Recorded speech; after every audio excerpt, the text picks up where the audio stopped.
ঘটনাটি ঘটেছিল ইউরোপে। 4 জন বাংলাদেশি তরুণ উচ্চ শিক্ষার জন্য ইউরোপে গিয়েছিল।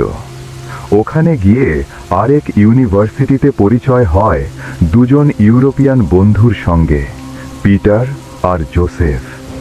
6 জন মিলে ভালো বন্ধুত্ব হয়।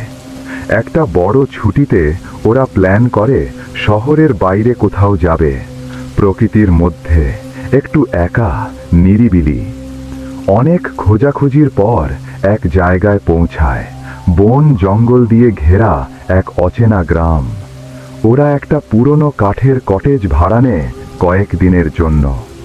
প্রথম কদিন ভালোই কাটছিল, বারবিকিউ, ক্যাম্পফায়ার, লম্বা ঘুম, সব কিছু ঠিকঠাকই চলছিল।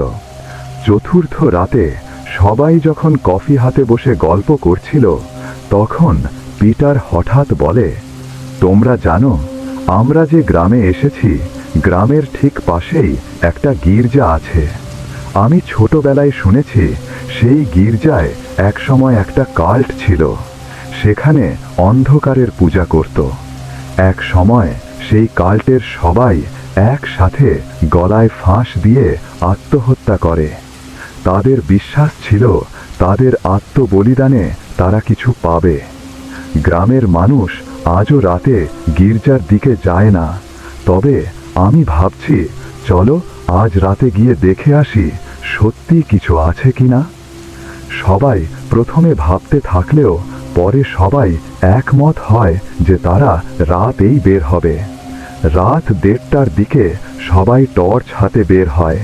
বনের মধ্যের সরু পথ দিয়ে প্রায় 20 মিনিট হেঁটে গিয়ে একটা পুরনো পাথরের গির্জা দেখতে পায় ওরা।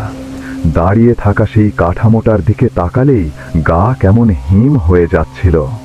জানালাগুলো ভাঙা, ভেতরে হালকা হলুদ আলো জ্বলছে। একটা জানালা দিয়ে 6 বন্ধুর একজন উঁকি দিল, আর মুহূর্তেই দৌড়ে ফিরে এসে বলল, ভেতরে লোক আছে, কালো কাপড় পরা, গোল হয়ে বসে আছে। পিটার নিজে গিয়ে দেখে, সত্যিই দেখা যাচ্ছে মুখ ঢাকা কিছু মানুষ মেঝেতে আঁকা প্রতীকের চারপাশে বসে আছে। হঠাৎ কালো কাপড় পরা সবাই একসাথে ঘাড় ঘুরিয়ে তাকায় জানালার দিকে।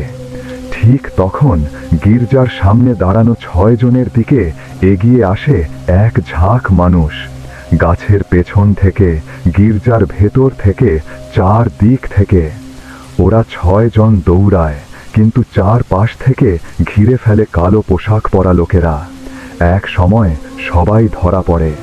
হাত পা বেঁধে নিয়ে যাওয়া হয় গির্জার ভেতরের ঘরে। মেঝেতে মোম জ্বলছিল, একটা ধূপের গন্ধে মাথা ঘুরছিল। চোখের সামনে কাঠের কুড়াল। ওদের শুইয়ে দেওয়া হয় মেঝেতে এক এক করে। কারো মুখে কোনো শব্দ নেই, শুধু নিঃশ্বাসের শব্দ আর মন্ত্রপাঠ। 6 বন্ধুর কারো বিশ্বাস তেমন কিছুতে ছিল না। বাংলাদেশি 4 জনই মুসলিম পরিবারে বড় হলেও ধর্ম মানত না। পিটার আর জোসেফ খ্রিস্টান পরিবার থেকে এলেও তেমন ধার ধারত না কিছুই। তবু সেদিন সেই মৃত্যু সময়ে আরিফ হঠাৎ বলে ওঠে, স্রষ্টা, আমায় বাঁচাও। তারপর জ্ঞান হারিয়ে ফেলে। সকালে গ্রামবাসীরা পুলিশ ডাকে। গির্জার ভেতর 5টা মৃতদেহ পাওয়া যায়, আর একটা কোণে পড়ে থাকে অজ্ঞান আরিফ। আজও আরিফ বেঁচে আছে, সে এখন পাল্টে গেছে। শোনা যায় এরপর থেকে আরিফ ধীরে ধীরে আবার বিশ্বাসের পথে ফিরে আসে।